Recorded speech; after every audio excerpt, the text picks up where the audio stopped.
Welcome to Buildings and Beyond, the podcast that explores how we can create a more sustainable built environment by focusing on efficiency, accessibility, and health. Hello, this is Robb Aldrich. This is a very quick episode about installing air source heat pumps, especially in cold climates. We recently completed a series of training videos for NYSERDA about this, and I'm really pleased with how they came out. They were step-by-step, hands-on videos documenting really a lot of the nitty-gritty details of air source heat pump installation. Definitely want to shout out to Jon Harrod, who did the installation. He's been on this podcast, and he's been installing air source heat pumps in New York for decades. And he's also spent a lot of time teaching folks how to install them well. Before I talk a little bit about the meat or the content of the videos, I want to mention how to find them. We'll definitely have links in the show notes, but if you're like me and you rarely actually look at show notes, they're on YouTube. If you go to YouTube and you go to the NYSERDA page, search for NYSERDA, NYSERDA, go to the playlist tabs, and they're really right on top. They're right near the top of the playlist tab because it's one of the more recent playlists. It's called Cold Climate Air Source Heat Pump Installation. These are short videos, 2 to 5 minutes generally in length. They're watchable on phones. They're meant to be accessible to people who are out in the field, maybe new installers who haven't installed tons of heat pumps, or people that need a refresher, or just people who actually want to learn about the nitty-gritty of how heat pumps should be installed. The first few videos talk about planning, overall planning, locating equipment, where to put the indoor units, where to put the outdoor units, where to run line sets. One big thing is keeping outdoor units away from excessive water in the winter. And by excessive, I think opinions vary about this. In my opinion, excessive means anything more than weather. You know, these units can handle typical rain and snow, but if you put outdoor units beneath a drip edge where water's going to funnel down on them, that water will freeze on the outdoor units, freeze on the coils, and the units are just not going to run well. They'll kick into defrost really every 15 minutes or so. We've definitely seen it. And if they're in defrost half the time, they're just not going to provide any heat. You also want to keep outdoor units up above snow. And this is something that a lot of people have learned the hard way, but especially if you're in a climate that gets a decent amount of snow, put the units up on stands, keep them above snow, because if they're buried in snow, they're also not going to provide heat. One other big theme in the planning videos is condensate, managing condensate from the indoor units in the summertime. When ductless heat pumps first came out, this was one of the biggest problems I heard about. Leaking condensate, water running down walls, not good. And this is a really important piece of planning. Think about how the condensate is going to drain. Gravity is ideal, but sometimes you need pumps.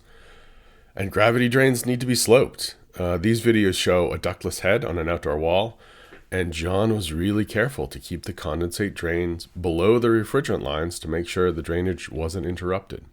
And when he drilled the hole through the wall, he made sure he kept a decent slope so the condensate would drain. There was just no risk, or as little risk as possible, of condensate backing up and leaking.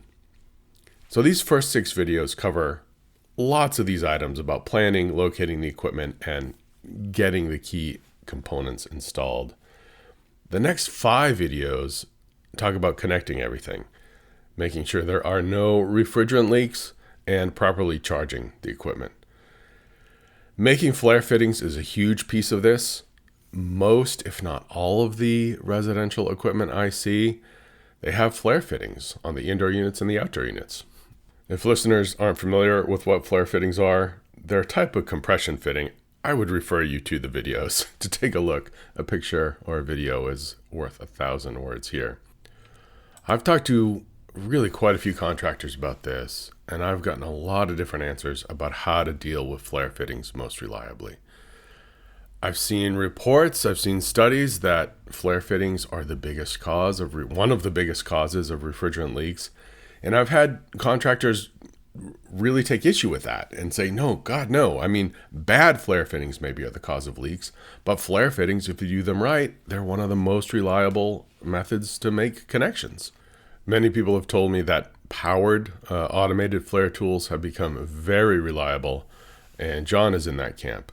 Jon demonstrates both a battery-powered flare tool that he finds very reliable. He has virtually no failures when using this, but he also demonstrates manual methods of making it flare also. Preventing refrigerant leaks is so important. For me, these videos, when we were filming on site, these videos were the most compelling. I was pretty riveted at the procedure. It was very cool to see all the details and even some of Jon's tricks, checking for leaks, evacuating the system efficiently, and really, getting the charge right, doing it hopefully all right the first time if possible. And these videos are getting the most views, which does not surprise me at all. So within, if everything's installed, connected, no leaks, charged properly, you might think that'd be it. You're ready to go. But there are 3 more videos, and they cover some pretty important stuff, which, again, we often see contractors overlook, unfortunately. First and foremost, turn the system on, make sure it's working properly. In both heating and cooling modes, ideally, making sure that condensate drains properly. Just make sure the system works before you leave the site, before you finish, quote unquote, the installation. It's not always done, unfortunately. With multi-zone systems, make sure the controls work right. Make sure the right controller is controlling the right indoor unit. This is a pretty common error, but it's also very easy to prevent if you start up and test the system.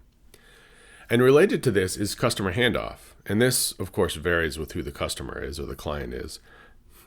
Could be a property manager or a GC or a construction manager. That's different than if it's a homeowner. These videos kind of assume that this is a contractor installing a system in a home with a homeowner as a client. Give the client the manuals, the warranties, any program or incentive info, and walk them through how to use the system. This is not necessarily straightforward. Heat pumps can be different. I mean, they are different. They can be, certainly operating them can be different to some homeowners if they're used to furnaces or boilers or hydronic systems, especially if it's a handheld remote. Those are different than more conventional thermostats. Walk people through the maintenance, show them how to clean filters, talk about getting regular service from a contractor.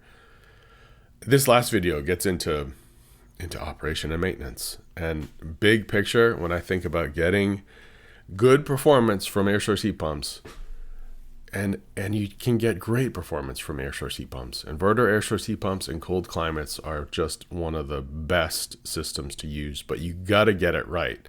And there are 3 broad categories. Number 1, design, sizing and selecting equipment, getting the right equipment in the right application. Number 2, quality installation. And that's what these videos are all about. That's what I've been talking about here. So important. And number 3 is operation and maintenance. This is a wild card. You're never quite sure how equipment is going to be used in occupied buildings, but installers can at least get the ball rolling for good operation and maintenance by just some education to owners and operators. That can go a long way. So that's a very quick run through of the videos with some of the highlights. Again, we'll have links to how you can access these videos in the show notes. But if you're just listening, go to YouTube, search for NYSERDA, go to the NYSERDA page, NYSERDA's YouTube page, and go to the playlist tab. And air source heat pump installation should be near the top of the list in the playlist tab. We also have a course based on these videos, an online course if you're looking for CEUs.